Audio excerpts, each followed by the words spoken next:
Good morning friends. તો ચાલો હવે આપણે શરૂ કરવા જઈ રહ્યા છે ગણિતની અંદર એક નવું ચેપ્ટર, બરાબર છે। ચેપ્ટરનું નામ છે દ્વિઘાત સમીકરણ। ચેપ્ટર નંબર 4 દ્વિઘાત સમીકરણ। આ ચેપ્ટર આપણે જે બોર્ડની ગાઈડલાઈન આવી છે કે તમને જે મે મહિનાની અંદર બોર્ડની વાર્ષિક પરીક્ષા લેવાના છે, તો એમાં અભ્યાસક્રમમાંથી 30% અભ્યાસક્રમમાં કાપ મૂકેલો છે। તો એ જે 30%માં જેટલો કાપ મૂકેલો છે, બરાબર છે, તો એ દાખલાઓ અથવા તો એ વસ્તુની સમજ ફિલહાલ આપણે આ ઓનલાઈન એજ્યુકેશનની અંદર નથી કરવાના, બરાબર છે। તમે લોકો જ્યારે અહીંયા ભેગા થશો ત્યારથી આપણે જોઈ લઈશું, બરાબર। ત્યારે આપણે ચર્ચા કરીશું કે શું કરીએ, બરાબર છે। અત્યારે આપણે શું કરવાના છે, એ જે અભ્યાસક્રમમાંથી 30% જે કાપ મૂકેલો છે, તો આપણે શું કરવાના છે, એને ઓનલાઈન આ જે વિડિયો છે એમાં આપણે બનાવવાના નથી, એ આપણે દાખલા શીખવવાના નથી। ચલો ભાઈ, ચેપ્ટરનું નામ છે ચેપ્ટર નંબર 4 દ્વિઘાત સમીકરણ, બરાબર છે। જો હવે તમે આ નામ પરથી સમીકરણ વિશે અંદાજ લગાવી શકશો, કારણ કે આપણે ચેપ્ટર નંબર 3 શીખી ગયા।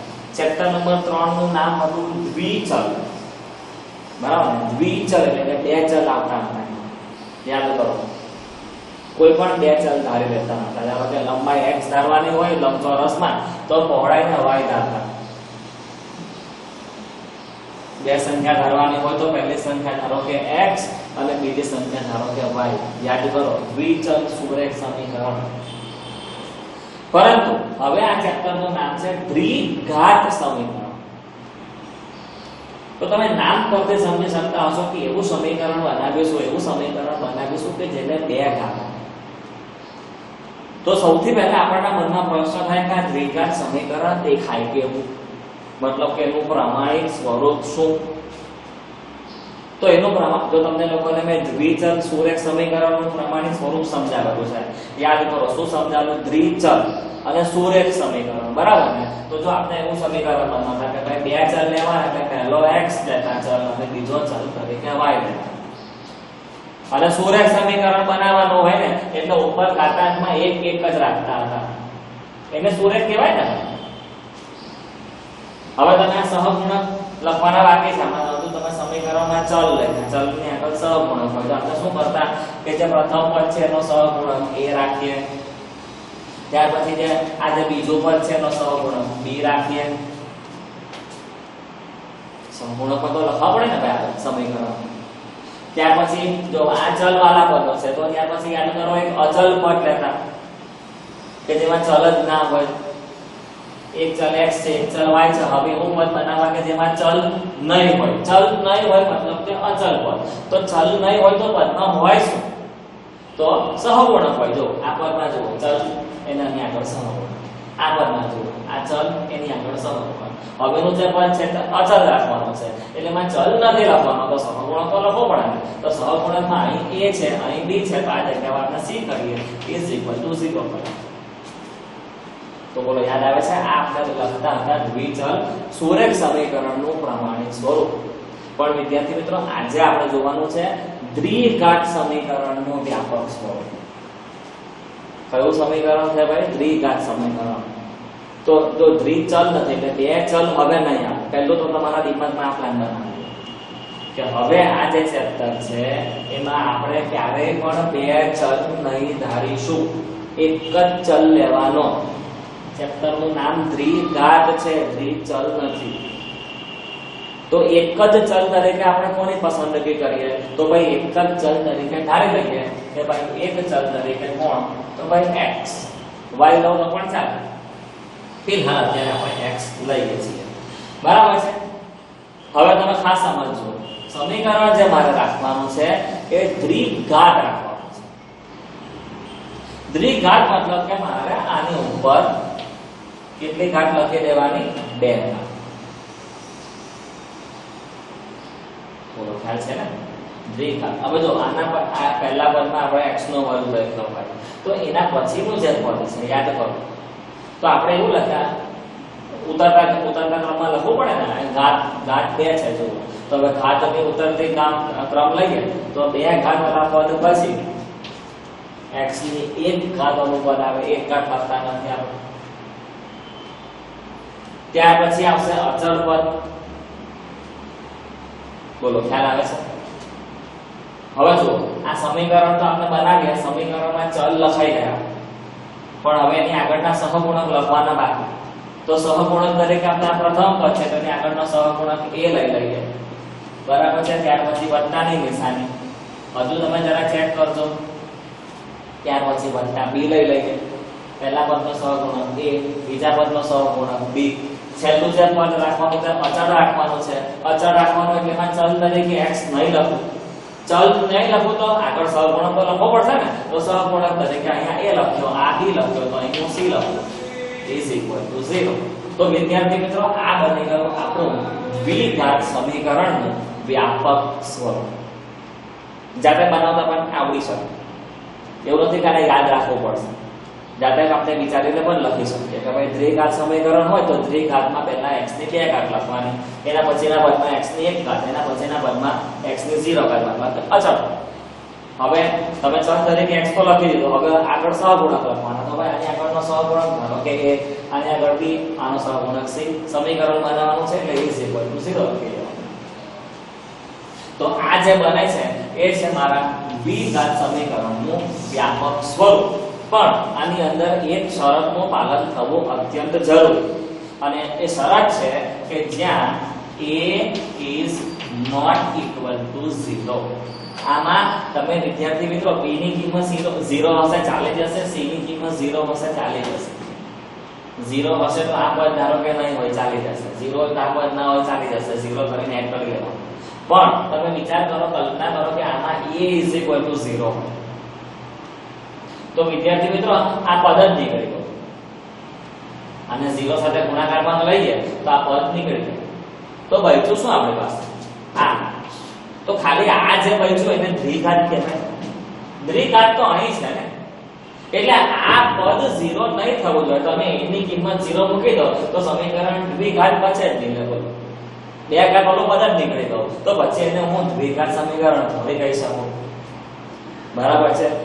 એટલે ક્યારે પણ હવે ધ્યાન રાખવાનું કે કોઈ એમ કે ભાઈ દ્વિઘાત સમીકરણનું પ્રમાણિત સ્વરૂપ લખો તો ભાઈ તમારે ax² + bx + c = 0 લખ્યા પછી કમ્પલસરી જ્યાં a is not equal to 0 એ દર્શાવવું ખૂબ જરૂરી છે. અને તમે આ નહીં લખો તો હું તમને ખાલી આટલું તમે મને કહેશો તો હું તરત કહું કે ચાલ ભાઈ આમાં a = 0 મૂક, તો તમે ખોટા પડી જાઓ. a = 0 મૂકી દઉં તો મારું સમીકરણ દ્વિઘાત રહેશે નહીં, બરાબર છે. હજુ આગળ વધીએ, હજુ થોડું આપણે વ્યવસ્થિત સમજીએ. આની પરથી સમીકરણનું કોઈ સ્વરૂપ બનાવી લઈએ. જો જેમ કે ભાઈ આગળ સહગુણક તરીકે હું 5 લઉં છું, કોઈ પણ સંખ્યા લઉં છું ચલ તરીકે x નો વર્ગ, b ની કિંમત ધારો કે -2x, c ની કિંમત ધારો કે +3 = 0. તો વિદ્યાર્થી મિત્રો આની પરથી તમે જોઈ શકતા હશો કે આપણે આ રીતના કંઈક સમીકરણો આ ચેપ્ટરની અંદર આવવાના છે, બરાબર છે. આ છે આપણા દ્વિઘાત સમીકરણ. હવે a બરાબર આજે મેં 5 લીધો, ક્યારેક 2 પણ હોઈ શકે, 1 હોઈ શકે, -10 હોઈ શકે, કંઈ પણ હોઈ શકે, બરાબર છે. તો એમાં આપણને કોઈ ઇશ્યુ હોતો નથી. સહગુણક તરીકે અપૂર્ણાંક સંખ્યાઓ પણ આવશે કે ભાઈ -3/2 x², -5/7x, બરાબર છે, -10 = 0, આવું પણ આવી શકે. તો પણ આને દ્વિઘાત સમીકરણ કહેવાય છે. કેમ? એની કિંમત 0 નહીં હોવી જોઈએ. અહીંયા a ની કિંમત તમને મળશે, -3/2, એટલે દ્વિઘાત સમીકરણ કહેવાય. 101% કહેવાય, 101% કહેવાય. દ્વિઘાત સમીકરણ ક્યારે નહીં કહેવાય તો તમે જુઓ.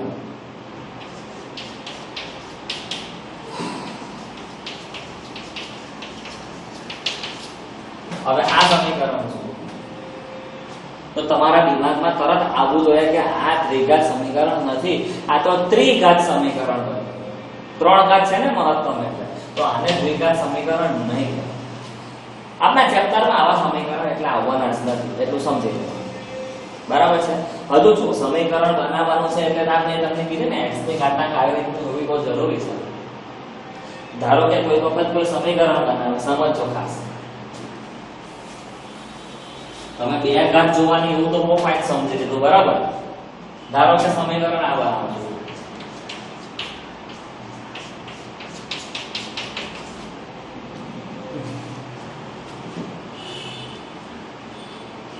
હવે આને દ્વિઘાત સમીકરણ કહેવાય. છેદમાં કઈ ઘાતાંક જુઓ, આને ઉપર લાવો તો -2 થઈ જાય. આપણે આઠમા ધોરણમાં ઘાત અને ઘાતાંક ચેપ્ટરમાં ભણેલા છે, યાદ કરો. -2 થાય નહીં ચાલે. બે ઘાત એટલે બે ઘાત જ હોવી જોઈએ, તો દ્વિઘાત કહેવાય. એટલે કે આને આવી -2 ઘાત હોય ને તો પણ તમારે ના પાડવાની કે ભાઈ દ્વિઘાત સમીકરણ નથી. બરાબર. આ ચેપ્ટરની અંદર આપણે જ્યારે સૌથી પહેલા દાખલાઓ શરૂ કરીશું ને તો સૌથી પહેલા આપણે આ જ જોવાનું છે કે કયું દ્વિઘાત સમીકરણ છે, કયું દ્વિઘાત સમીકરણ નથી. બરાબર છે. તમને ત્યારે એકદમ વ્યવસ્થિત આઈડિયા આવી જશે. પણ એ તમને જો મારા દિમાગમાં નાની અમથી વસ્તુ આવે છે તો હું તમને બતાવી દઉં અને પછી આપણે ઝડપથી આગળ વધીએ. ચાલો, ધારો કે હું તમને કહું કે આ જે છે એને દ્વિઘાત સમીકરણ કહેવાય કે નહીં કહેવાય? તમે કહેશો કે ના કહેવાય. વાત સાચી છે, ના કહેવાય. કારણ કે આમાં x ના વર્ગ વાળું પદ નથી. કોઈને એમ થાય તો x ના વર્ગ વાળું પદ નથી તો ઉમેરી શકાય ને.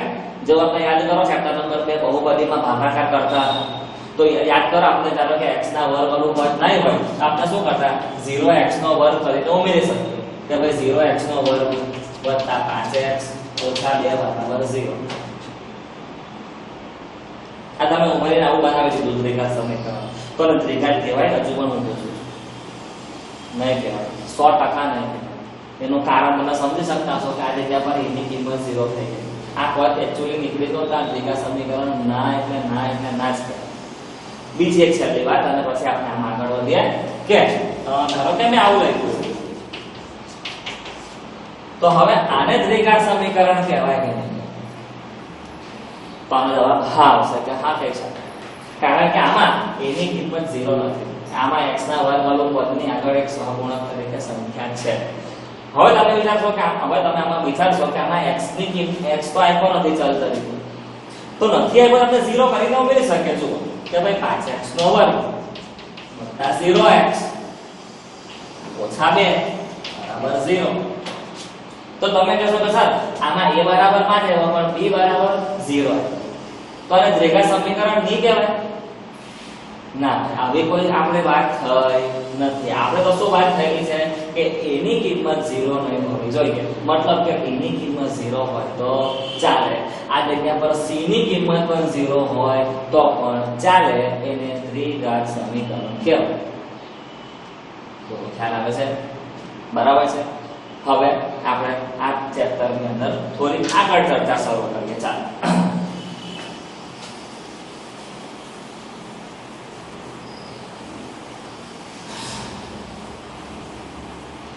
ચલો હવે આ મેં લખ્યું છે તે જુઓ. દ્વિઘાત સમીકરણમાં પ્રાસ્તાવિક શરૂ કરીએ છીએ કે ભાઈ દ્વિઘાત સમીકરણનું પ્રમાણિત સ્વરૂપ, મેં ત્યાં લખેલું હતું તે નહીં લખેલું છે કે દ્વિઘાત સમીકરણનું પ્રમાણિત સ્વરૂપ ax નો વર્ગ વત્તા bx વત્તા c = 0 કે જ્યાં a is not equal to 0. આ લખવું ખાસ કરો. બરાબર છે. હજુ આગળ વધીએ. બીજી વાત કરીએ. ઘણા લોકો માને છે કે સૌપ્રથમ બેબીલોન વાસીઓએ દ્વિઘાત સમીકરણનો ઉકેલ મેળવ્યો. સમીકરણ મેં હમણાં તમારી સમક્ષ રજૂ કરીને મૂક્યું. બરાબર છે. હવે સમીકરણનો ઉકેલ કઈ રીતે લાવવાનો? સમીકરણનો ઉકેલ લાવવા એટલે આપણે 8મા ધોરણથી ખબર છે કે x ની કિંમત શોધવી. 8મા ધોરણમાં દાખલા આવતા હતા કે ધારો કે 5x = 10 તો બોલો આપણે x ની કિંમત કેટલી હોય? તમે મને તરત કહેશો કે 2. 5 જાય છેદમાં તો તમે લખતા કે ભાઈ x = 2 આવે. તો આને શું કહેવાય? ઉકેલ શોધવો. ઉકેલ શોધવો એનો મતલબ એમ થાય કે સમીકરણમાં આપણે x ની કિંમત શોધવાની. આ જે છે તે કઈ દ્વિઘાત સમીકરણ નથી. દ્વિઘાત સમીકરણ તો ચેપ્ટરમાં હજુ આગળ વધીએ એટલે આવે છે. એનો ઉકેલ મેળવવાની એકાદ રીત તો આપણે આવડે જ છે. તે પણ તમને કહી દઉં. એ તો આપણા રીતના નામ લખીએ અને ચેપ્ટર આગળ વધારે તો તમારા દિમાગમાં તરત બધું ધીમે ધીમે બધું આવતું જશે. પણ એવું કહેવામાં આવે છે કે આ સમીકરણની વાત નથી. બરાબર છે. કયા સમીકરણની વાત છે? દ્વિઘાત સમીકરણ. ધારો કે કોઈ દ્વિઘાત સમીકરણ બનાવેલું છે તો એનો ઉકેલ કઈ રીતે શોધવાનો? તો એનો આજે કે આ રીત કહેવાય ને કે ભાઈ ગુણાકારમાં રહેલો 5 ભાગાકારમાં કરો તો એક મેથડ થઈ, રીત થઈ કે આ રીતે ઉકેલ મેળવો. તો એવી રીતે દ્વિઘાત સમીકરણનો ઉકેલ મેળવવાનું સૌથી પહેલા શોધેલું કોણ? પરીક્ષામાં કદાચ 1 માર્કની અંદર આવી શકે, ગમે તે રીતે ખરા ખોટામાં આવી શકે, જોડકા જોડોમાં આવી શકે, ખાલી જગ્યામાં આવી શકે, 1 માર્કમાં સવાલ જવાબમાં આવી શકે, એમસીક્યુમાં આવી શકે કે સૌથી પહેલા દ્વિઘાત સમીકરણ ઉકેલવાનું કોને ખબર હતી? તો ભાઈ જવાબમાં આવે છે બેબીલોન વાસીઓ, એટલે બેબીલોનમાં વસતા લોકો, એમ બેબીલોન વાસીઓ. સૌપ્રથમ ઘણા લોકો માને છે એવું કે સૌપ્રથમ બેબીલોન વાસીઓએ આ દ્વિઘાત સમીકરણનો ઉકેલ મેળવ્યો હતો.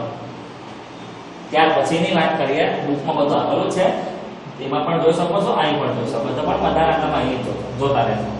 શું કહે છે કે ગ્રીક ગણિત શાસ્ત્રી, ભાઈ ક્યાંના વસવાટ ધરાવે છે? ગ્રીકમાં રહેતા. નામ છે યુક્લિડ, નામ સાંભળ્યું હશે, બરાબર ને? ગ્રેટેસ્ટ ગણિત શાસ્ત્રીઓમાં આમનું પણ એક નામ આવે છે, યુક્લિડ. ભાઈ ગ્રીક ગણિત શાસ્ત્રી યુક્લિડે પણ એનો ઉકેલ શોધવાની ભૌમિતિક રીત વિકસાવી. કોઈ એક જણાએ શોધ કરી લીધા પછી બધા શાંતિથી બેસી નથી રહેતા, પણ તમે જુઓ કોઈ રીત વિકસાવી, કોઈ રીત વિકસાવી. એમ કે છે કે આ પદ્ધતિથી ભૂમિતિના પણ ઘણા બધા ઉકેલો આપણે મેળવી શકીએ છીએ. કેવી રીતે એની ચર્ચા એક ઉદાહરણ બુકમાં પણ શરૂઆતમાં પહેલું જ આપેલું છે. એ જ ઉદાહરણ હું લઉં છું, કેમ કે જ્યારે આપણે આ ચેપ્ટરમાં આગળ વધીશું ને ત્યારે ઉદાહરણ નંબર 6 ભણવાનું આવશે, તો ત્યારે આ વાતનો ઉલ્લેખ થવાનો છે. ઉદાહરણ 6 આવશે ને ત્યારે આ વાતનો ઉલ્લેખ થવાનો છે. એટલા માટે ઉદાહરણ 6 પછી જોશું. પહેલા ચોપડીમાં એક ઉદાહરણ આપેલું છે, તે જુઓ. એમ કહે છે કે એક ધાર્મિક ટ્રસ્ટને 300 ચોરસ મીટર જગ્યામાં જેની લંબાઈ એની પહોળાઈના બમણા કરતા 1 મીટર જેટલી વધારે હોય એવો એક પ્રાર્થના ખંડ બાંધવો છે. બુકમાં આપેલું છે, તે વાંચો. શું કરવું છે કે કોઈ એક વ્યક્તિ છે, નહીં, એક ધાર્મિક ટ્રસ્ટ છે. તો એ જે ટ્રસ્ટ છે ને એના લંબચોરસ કઈ પ્રાર્થના સભા વાળો હોલ બાંધવો છે. ચોપડીમાં એવું કીધું છે કે આ જે લંબચોરસ આપણો હોલ છે, દેખાય છે તમને? આનું જે ક્ષેત્રફળ છે ને એ 300 ચોરસ મીટર છે. આનું ક્ષેત્રફળ એને રોકેલી છે. કેટલું છે ભાઈ? 300 ચોરસ મીટર. એટલે ટૂંકમાં હું ચોમી લખી શકું, મીટર સ્ક્વેર લખું તો પણ ચાલે. એરિયા થવો જોઈએ, એનું ક્ષેત્રફળ થવું જોઈએ 300 ચોરસ મીટર. અને હજુ ખાસ સાંભળજો કે તમારે આ જે તમારો પ્રાર્થના સભા ખંડ છે તે એવી રીતે બાંધવાનો છે કે જેની આ જે લંબાઈ ખરી ને, આ લંબાઈ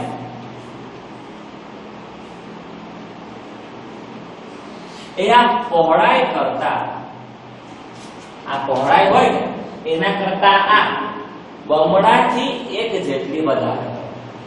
એટલે આનું માપ બમણુંથી 1 વધારે રાખવાનું છે. તો તમારા દિમાગમાં તરત ઉતરશે કે આમાં ધારવાનું હોય તો એક જ ચલ ધારવાનું. ચેપ્ટરનું નામ છે દ્વિઘાત સમીકરણ, દ્વિચલ નથી. એક જ ચલ ધારવાનો. ધારો કે આપણે આમાં ધારી લીધી આજે મારી પહોળાઈ છે તે x. તો હવે તમે એવું મને ના કહેતા કે એની આજે મારી લંબાઈ છે તમે y ધારી લો. આમાં 2 ચલ આવવાના જ નથી, પહેલેથી જ કહું છું. એક જ ચલથી કામ પૂરું કરવાનું છે. હવે આના માટે શું કીધું છે કે આ જે છે ને તે આના બમણા કરતા, આના બમણા એટલે કે કેટલા થાય? 2x. એની આ જે લંબાઈ છે ને એ આના બમણાથી 1 જેટલી વધારે છે. બમણાથી 1 જેટલી વધારે એટલે +1 થાય. બોલો, દિમાગમાં ઉતરે છે ભાઈ? બરાબર, એકદમ સિમ્પલ છે. જુઓ, એક પ્રાર્થના સભા ખંડ બાંધવો છે, 300 ચોરસ મીટર એનું ક્ષેત્રફળ રાખવાનું. એમાં એવું કીધું કે પહોળાઈ જો x હોય ને, પહોળાઈ જે છે ને, તો લંબાઈ છે ને તે બમણાથી 1 જેટલી વધારે હોય. 8મા ધોરણથી આવું આપણે ધારતા આવડે છે. હવે તમે સમજી શકતા છો કે આ ભૂમિતિનો દાખલો થયો, લંબાઈ પહોળાઈ અને ભૂમિતિ, બરાબર છે? તો એને તમે દ્વિઘાત સમીકરણ સાથે સાંકળી શકો છો. કેવી રીતે? તો તમને આ જે આપ્યું છે તે શું આપ્યું છે? લંબચોરસનું ક્ષેત્રફળ. તો હવે આપણે દાખલો આમ ગણીએ. જુઓ કે ભાઈ લંબચોરસનું ક્ષેત્રફળ બરાબર, આપણે ઘણા દાખલા અમે ગણીમાં જ ચૂક્યા હશે. લંબચોરસનું ક્ષેત્રફળ બરાબર કેટલું આપ્યું? 300 ચોરસ મીટર. તો તમે આ લંબચોરસનું ક્ષેત્રફળ વાંચો તરત તમને એનું સૂત્ર મારવાનું મન થાય કે લંબચોરસના ક્ષેત્રફળનું સૂત્ર શું છે? તો તમે કહેશો કે આ લંબાઈ ગુણ્યા પહોળાઈ, લંબાઈ ગુણ્યા પહોળાઈ બરાબર શું? ભાઈ લંબાઈ ગુણ્યા પહોળાઈ કરો, જવાબ આવે 300. આપણે નાનપણથી ખબર છે આ આવો લંબચોરસ હોય, આનું નામ 5 હોય, આનું નામ 10 હોય ને તો આનું ક્ષેત્રફળ કેટલું? તમે મને તરત કહેશો સર લંબાઈ ગુણ્યા પહોળાઈ કરો. 5 × 50 નાના હતા ત્યારનો દાખલો છે, એકદમ ઈઝી. તે મેં અહીંયા કર્યું. તમે આને ભૂમિતિ છે ને એના દ્વિઘાત સમીકરણ સાથે સાંકળી શકો છો. કેવી રીતે આપણે જોઈ લઈએ છીએ અત્યારે કે લંબાઈ ગુણ્યા પહોળાઈ બરાબર 300 થાય. ક્ષેત્રફળ 300 આવ્યું તો લંબાઈની કિંમત મૂકી દેવાની, પહોળાઈની કિંમત મૂકી દો કે ભાઈ x મૂકી દો કે પછી આ 2x + 1 મૂકી દો. આનો નાનો ગુણાકાર કરો કે નહીં કરો? તો હવે હું આ બેનો ગુણાકાર કરીશ. ગુણાકારમાં અહીંયા ચિહ્નની મારો પણ ચાલશે, 500 નો પણ ચાલશે. is equal to 300. ગુણાકાર કરો છો x ને આની સાથે ગુણો એટલે જવાબ થાય 2x². x બે વખત આવ્યા ને, વત્તા 1 ને x સાથે ગુણો x એકા x. 300 ને ડાબી તરફ લાવો -300. સામે કશું નહીં બચે એટલે 0. વિદ્યાર્થી મિત્રો તમે ચેક કરો કે આ એક દ્વિઘાત સમીકરણ બની ગયું. ભૂમિતિનો એક દાખલો અંકગણિત સાથે લિંક થયો. આવું આપણે કોને શીખવાડ્યું ભાઈ? યુક્લિડે. બરાબર છે. શું લખેલું છે ફરીથી? હવે તમે કહેશો કે સર આનો ઉકેલ લાવવાનો તો તમને આવડે જ છે આ રીતે.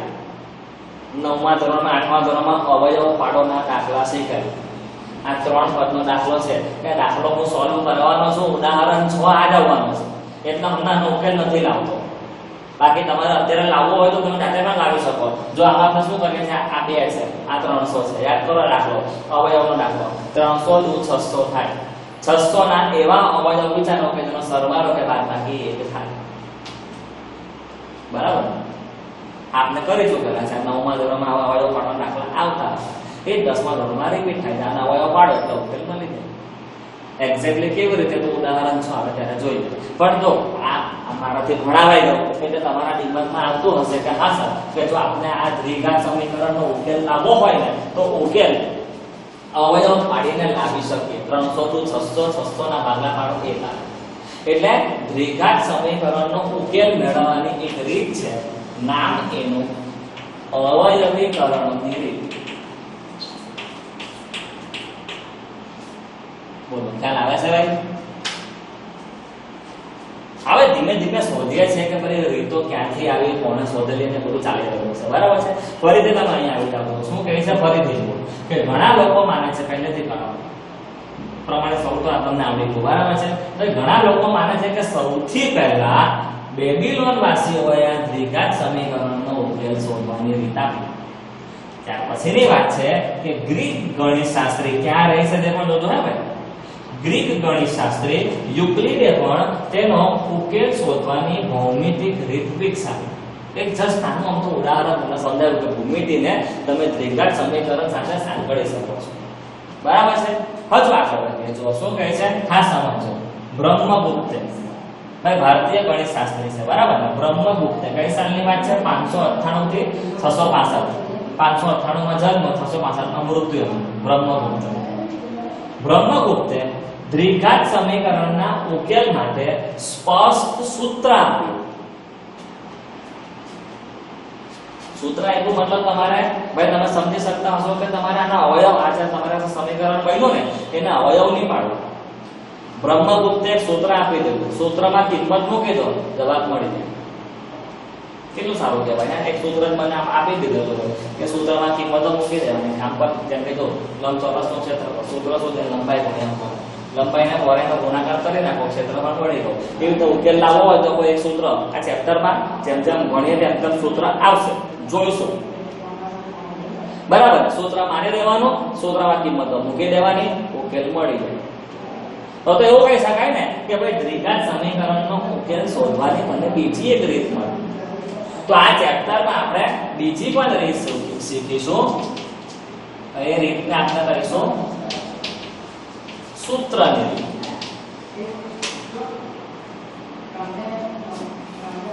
જેવી રીતે યાદ કરો દ્વિચલ સુરેખ સમીકરણ ચેપ્ટર નંબર 3. તો દ્વિચલ સુરેખ સમીકરણ આપણે અલગ રીતે ઉકેલના શીખ્યા, જેમાં એક આલેખની રીત હતી, લોપની રીત હતી, આદેશની રીત હતી, ચોકડી ગુણાકારની રીત હતી. તમને એ પણ કહે કે રીત કોઈ પણ 4 રીત હતી, રીત કોઈ પણ કરો પણ જવાબ તો સરખો જ આવતો. એવી રીતે અહીં પણ દ્વિઘાત સમીકરણને ઉકેલવાની અલગ રીતો જોઈએ છે. 2 રીતના નામ અત્યાર સુધી ખ્યાલ આવી ગયો, એક અવયવીકરણની રીત, એક સૂત્રની રીત. હજુ આગળ સૂત્રની રીત ભાઈ કોણે આપેલી? તો ભાઈ બ્રહ્મગુપ્તે. 598 ની સાલથી લઈને 665 ના જે જન્મકાળ હતો તે દરમિયાન દ્વિઘાત સમીકરણના ઉકેલ માટે સ્પષ્ટ સૂત્ર આપ્યું હતું. હજુ આગળ વધે, ખાસ સાંભળતા રહેજો. શ્રીધર આચાર્ય જે પણ ભારતના થયા, શ્રીધર આચાર્યએ દ્વિઘાત સમીકરણનો ઉકેલ મેળવવા માટે પૂર્ણ વર્ગની રીત આપી. આ બધું એક માર્કમાં ગમે ત્યાં પૂછી શકાશે, એટલે તમને હું કહું છું કે ખાસ ધ્યાન આપીને આ બધું યાદ રાખજો. પછી તમે કરશો શું? બધા દાખલાઓ બધા આવડી જશે, પણ થિયરીમાં આખો જે પૂછાતું હોય તે તમને પછી નહીં આવડે. 1-2 માર્ક જતો રહે, દુઃખ થશે. યાદ રાખવાની વસ્તુ છે કે ભાઈ આજે સૂત્રની રીત પછી શ્રીધર આચાર્ય નામના ગણિતશાસ્ત્રીએ શું કર્યું? ભાઈ આ જ દ્વિઘાત સમીકરણને પૂર્ણ વર્ગની રીતે ઉકેલી બતાવ્યું. એટલે ભાઈ સાંભળજો, આપણને રીત નંબર 3 મળી. આ ત્રીજી રીત જે છે તે સૌથી છેલ્લી રીત છે. કઈ રીત? પૂર્ણ વર્ગની. તો વિદ્યાર્થી મિત્રો ધ્યાન રાખજો કે આપણે દ્વિઘાત સમીકરણને 3 રીતે ઉકેલી શકીએ છીએ. આ 3 જ છે, પછી નથી, નવી કોઈ રીત નથી, 3 જ છે. બરાબર છે? એક છે અવયવીકરણની રીત, જે તો તમને મેં કીધું કે 300 તો 600 ના ભાગલા પાડો એટલા આવડે. તમે કહેશો કે સર આ રીત તો આપને આવડે જ, 9મા ધોરણથી આવડે છે, એટલે બોલ આમાં તો કોઈ ઇશ્યુ મને લાગે તમારે ગભરાવા જેવું છે જ નહીં. બીજી છે સૂત્રની રીત, એમાં તમને હું સૂત્ર આપી દેવા, કિંમતો મૂકી અને કામ પતાવી જશે, ઈઝી જ છે પણ. બરાબર છે? અને ત્રીજી જે રીત છે ને પૂર્ણ વર્ગની રીત, થોડી અતપતિ ને થોડી ચતપતિ છે, આવડી જાય એવી છે. પણ તમારા માટે ખુશીની વાત એ છે કે બોર્ડના અભ્યાસક્રમની અંદર આ રીતને કેન્સલ કરવામાં આવી છે. ચેપ્ટરમાં તો છે પણ તમને પરીક્ષામાં પૂછાવાની નથી આ રીતના દાખલા. તો તમારા માટે તો બોલો કેટલું સારું કામ થઈ ગયું. એક રીત છે આવડે જ છે, બીજીમાં તમે સૂત્ર આપો એટલે કામ પતાવી લેજો. તો ચેપ્ટર તમારા માટે વિદ્યાર્થી મિત્રો ખૂબ જ સિમ્પલ બનવાનું. બરાબર ને? દાખલાઓ તરફ જઈશું ભાઈ, આપણે થોડું થિયરીને હજુ સમજી લઈએ. શું કંઈ સાંભળજો ભાઈ, આ પતી ગયો. યસ. હવે જો અરબ ગણિતશાસ્ત્રી, અરબ, બરાબર છે, નામ ખાસ સાંભળજો, અલ ખ્વારિઝમી. અરબ ગણિતશાસ્ત્રી અલ ખ્વારિઝમી લગભગ 800 સાલની આસપાસની વાત છે. આણે પણ વિવિધ પ્રકારના દ્વિઘાત સમીકરણનો અભ્યાસ કર્યો હતો. કોઈ નવી રીત નહીં આપી હતી, પણ એને જાતના અને ભાતના દ્વિઘાત સમીકરણો બનાવ્યા હતા અને એનો અભ્યાસ કર્યો હતો. અરબ ગણિતશાસ્ત્રી છે અલ ખ્વારિઝમી. આગળ વધીએ, છેલ્લી વાત કરીએ. અબ્રાહમ બારહિયા હાનાસી. કેટલું મોટું નામ છે જુઓ. અબ્રાહમ બારહિયા હાનાસીએ ભાઈ યુરોપની વાત છે. યુરોપમાં 1145 ની સાલમાં એણે લખેલ પુસ્તક લાઇબર એમ્બાડોરમ. ભાઈ નામ શું છે જુઓ, અબ્રાહમ બારહિયા હાનાસી. 1145 ની સાલ અને એને લખેલું પુસ્તકનું નામ છે લાઇબર એમ્બાડોરમ. એમાં ભિન્ન દ્વિઘાત સમીકરણના પૂર્ણ ઉકેલ આપ્યા હતા. એટલે આને પણ દ્વિઘાત સમીકરણનો અભ્યાસ કર્યો હતો. હવે આપણે વિદ્યાર્થી મિત્રો આટલી સમજ મેળવી લીધા પછી ચોપડીમાં ઉદાહરણ 2 ચાલુ કરીએ છીએ. ઉદાહરણ 1 જે છે એ પણ હું જ કરાવીશ, પણ આ નેક્સ્ટ વિડીયોમાં કરાવીશ. બરાબર છે? અત્યારે આ થોડું જે સમજાવ્યું છે એને લગતું ઉદાહરણ 2 આવે છે, જેમાં મને સવાલ એવો પૂછેલો છે કે તમારે ચેક કરવાનું છે કે નીચે અમુક સમીકરણ આપેલા છે, આ સમીકરણ દ્વિઘાત છે કે નથી, ચેક કરવાનું. તો ચલો ફટાફટ દાખલા ગણીએ અને ચેક કરીએ. જો યાદ રાખજો, ક્યારે પણ આ સમીકરણ તમને જે દેખાતું હોય ને, તાત્કાલિક દેખાવ પરથી હા કે ના નક્કી નહીં કરી લેવાનું. પહેલા તમે ચેક કરો, સમીકરણમાં ઘણું બધું કામ કરવાનું બાકી છે, તો પહેલા આ કામ પૂરું કરવાનું અને ત્યાર પછી જવાબ લખવાનો. જેમ કે જો કામ ચાલુ કરીએ છીએ, બરાબર, આ આખાનો વર્ગ કરવાનો છે, તો વર્ગ કરજો. વર્ગ કરીને પહેલા x નો વર્ગ આવે, માઇનસ છેલ્લે આવે 2 નો વર્ગ કરો એટલે 4 વર્ગ આપણે કરતા આવડે ખબર છે ને? ચલો પછી જો 2 વડે ગુણાકાર કરો એટલે 2 * 4x એની પાછળ વત્તા 1 પ્લસ 2x ને ડાબી તરફ લાવી દો માઇનસ 2x માઇનસ 3 ને પણ લાવી દો એટલે પ્લસ 3 ઇઝ ઇક્વલ ટુ 0. સમીકરણ શું બને ચેક કરો. x નો વર્ગ આ માઇનસ 4 ને માઇનસ 2 માઇનસ માઇનસ પ્લસ થશે સરવાળો કરો માઇનસ 6x પછી 4 ને 5 ને 5 ને 3 8 ઇઝ ઇક્વલ ટુ 0. તો જો ખરેખર સમીકરણ આ છે. બોલો હવે આ રીતનું સમીકરણ છે x નો વર્ગ વાળું પદ દેખાય છે અને આગળ સહગુણક 1 પણ છે એટલે આપણે કહી શકીએ કે ભાઈ માટે આ દ્વિઘાત સમીકરણ છે. બોલો ખ્યાલ આવે છે? તો સમીકરણ ડાયરેક્ટ જોઈને નક્કી નહીં કરવાનું, બરાબર છે? રીત કરવાની અને ત્યારબાદ નક્કી કરવાનું. હવે આપણે જોઈએ છીએ દાખલો નંબર 2 જેમાં છે x કૌંસમાં x વત્તા 1 વત્તા 8 ઇઝ ઇક્વલ ટુ x વત્તા 2 અને x માઇનસ 2. ચલો તો જો હવે સમીકરણ જોઈને નક્કી નહીં કરવાનું, કામ ગુણાકાર કરવું બાકી છે, પહેલા કામ પૂરું કરવાનું ત્યારબાદ આપણે નક્કી કરીએ. ગુણાકાર કરો તો x ને x ની સાથે ગુણો એટલે x નો વર્ગ x એકા x 8 એટલે 8. આ ગુણાકાર એક સૂત્ર છે a + b - b વાળો એટલે તમે જોશો તો x નો વર્ગ -4 a નો વર્ગ - b નો વર્ગ x ગુણ્યા x એટલે x નો વર્ગ 2 * 4. હવે તમે જુઓ સામે સામે x નો વર્ગ ઉડી ગયા. તો તમે એવું વિચારો કે x નો વર્ગ પ્લસ x નો વર્ગ આ માઈનસ x નો વર્ગ પ્લસ x પ્લસ 8 -4 નામ લાવો પ્લસ 4 ઇઝ ઇક્વલ ટુ 0. તો તમે આ સામ સામે ધારો કે નથી ઉડાવતા, ડાબી તરફ લખો તો પણ ઉડી જ જવાનું છે. એટલે શું બનશે? x + 12 = 0. હવે તમે મને કહો કે આ મારું ત્રિઘાત સમીકરણ બન્યું, પણ તમે તરત કહેશો કે ના, માટે આપણે કહીશું કે આમાં વર્ગ તો પદ જ નથી, માટે લખીશું કે ભાઈ આ દ્વિઘાત સમીકરણ નથી.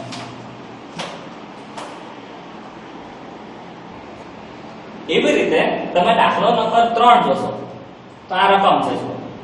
હવે શું કરીએ? આપણે x સાથે ગુણવાનો છે એટલે કે 2x નો વર્ગ x સાથે ગુણો એટલે કે વત્તા 3x.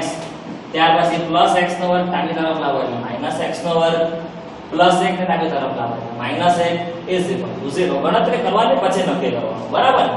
ચલો ગુણાકાર પતી ગયો, ડાબી તરફ બધું આવી ગયું. હવે આ 2x નો વર્ગ માઈનસ x નો વર્ગ કરો, જવાબ આવે x નો વર્ગ 3x m ના m માઈનસ 1 m નો ઇઝ ઇક્વલ ટુ 0. મતલબ આપણે કહી શકીશું કે આ દ્વિઘાત છે. આ રીતનું પ્રમાણિત સ્વરૂપમાં x નો વર્ગ આવ્યો એટલે આ દ્વિઘાત સમીકરણ છે. હવે દાખલા નંબર 4 છે એ તમે વિદ્યાર્થી મિત્રો આ જ રીતે કરી શકશો. દાખલા નંબર 4 તમારા માટે હોમવર્કમાં આપું છું.